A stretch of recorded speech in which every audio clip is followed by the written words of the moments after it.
Well, yeah, back in the the early 50s, I think it was 1950. This guy here, Gerard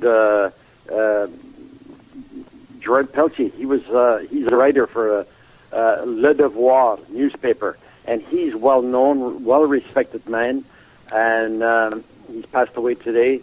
But he started writing about the orphans back in the 1950, 51, 52, 53, and he was trying to wake up the people to this to the orphan story, the horrors and everything. So he wrote for 3 years, but it really didn't budge anything. And also there's this other woman from Toronto, another reporter. She wrote also. And it because maybe she was English writer, it started a scandal. And the Quebec almost told, the English newspaper to mind their own business and this and that. So anyway, in 1991, 92, the orphans started to come out of the, let's say, out of the closet, if you want, and demanding their medical files and wanting justice for what happened. So, my wife, we were watching this on TV, watching this on the news, and all the orphans, and my wife, Clarina Duguay, she announced for the first time in something like a little over 25 years that we were together, married, and I didn't even know. And she just said, she says, I am one of those orphans that we're watching right now. So, oh, wow. So she was still so traumatized she had not told you in 25 years. Well, what she said to us, that she didn't want to traumatize the kids. Okay. Our 6 children.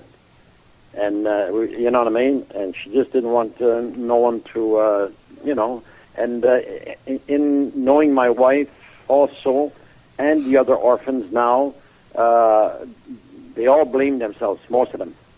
They were blaming themselves for what happened to in their past, Okay, now back at the beginning, this actually, under the reign of Maurice Duplessis, Prime Minister Maurice Duplessis, but the actual, when they started doing this to the orphans, this transition where they were relabeling them as mentally retarded and psychotic with the Roman Catholic Church and the government. This actually began around 1938, around the same time as the Holocaust, did it not? Well, yeah, he was, Duplessis was the premier from 36 to 39, and from 44 to 59. But yeah, this scheme, it was a scheme between the government of Canada, the Catholic Church, and the Quebec government under Maurice Duplessis. Yeah, and they schemed. There was monies to be made. There was, keeping a child in an orphanage at 75 cents a day, and a child in a psychiatric hospital, they could get $2.25. So, wow. So they all schemed together, they colluded together, and and so they start transferring, emptying all the orphanages, and start filling up the psychiatric hospitals. Rod, I have a question. I'm sorry. Yeah. I have a question. What was it in our history between 1938 and 1945 that the human race lost any trace of humanity? That we've heard about Nazi Germany and over 5 million Jews killed there, and Stalin in Russia. But when you think about Canada and the United States, and you talk about the Canadian Holocaust, I mean, you would never believe that anything like this would happen in a free society. And I mean, that's what's chilling to me, is how this started and how were these orphans chosen for this? Never, I would have never thought of, imagine how big, how, immense this case was.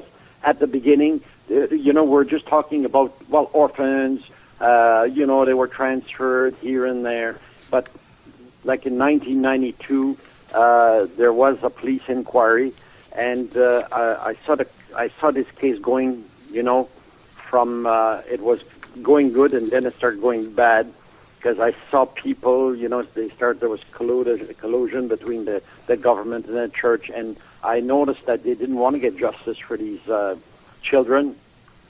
So, I could have fought just for my wife's case, but I decided, I don't know, my inner side was saying, to do something or try to do something to get justice for these people here, because they couldn't talk for themselves, being many years locked up without education, without nothing, and being tortured, and thousands were murdered.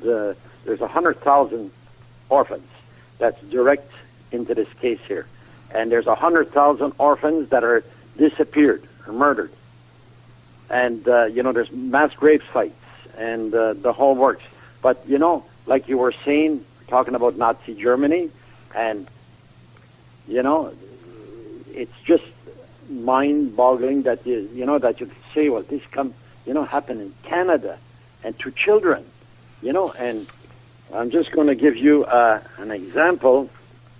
Which I call Canada and Quebec's concentration camps and extermination camps of 100,000. I'm just going to give you an example of one hospital here, Saint Psychiatric Hospital in Montreal. Now, they've been trying to cover up all this piece of land that they had. Now, this land here, okay, there's what is called the Pigsty Cemetery, but this place here had their own, this was a sovereign state inside of Montreal, sovereign state called Ville-Gamelin. It had two judges on the administration board, Jacques Trahan and Guy Maril Desaulniers. And they had railroad tracks linked to the main line. They also had a wharf. Now, these nuns here, the Sisters of Providence, owned a fleet of ships. They had their own armed police force on this hospital, on the hospital land. So the Montreal provincial, the Montreal police and the provincial police had no jurisdiction on this territory. So any deaths, it was all inquiry was with the police, their own police. So, no markers, no death certificates. We don't know what happened, to the kids, Now, Rod, how many years did these crimes actually run from? 1935 to 75. 40 years of torture. Yes. Yeah. And oh my God. Oh my God. And then, after I got into this case here and really researching and talking with the orphans, different orphans, well, like one orphan, Silvio Day, he's still alive, he's in Montreal. Now, his job in the hospital, in that hospital I just mentioned, now he had to go to different, cells, the operating room, and wait outside, and he would pick up dead orphans, the bodies, and bring them down to the morgue that was in the cellar, and had to wash orphans, and then bring them to the other part, to the freezers. Now, he transported about 75 orphans until he fell sick. I can only imagine. Yeah, sick as I can only imagine what he was going through.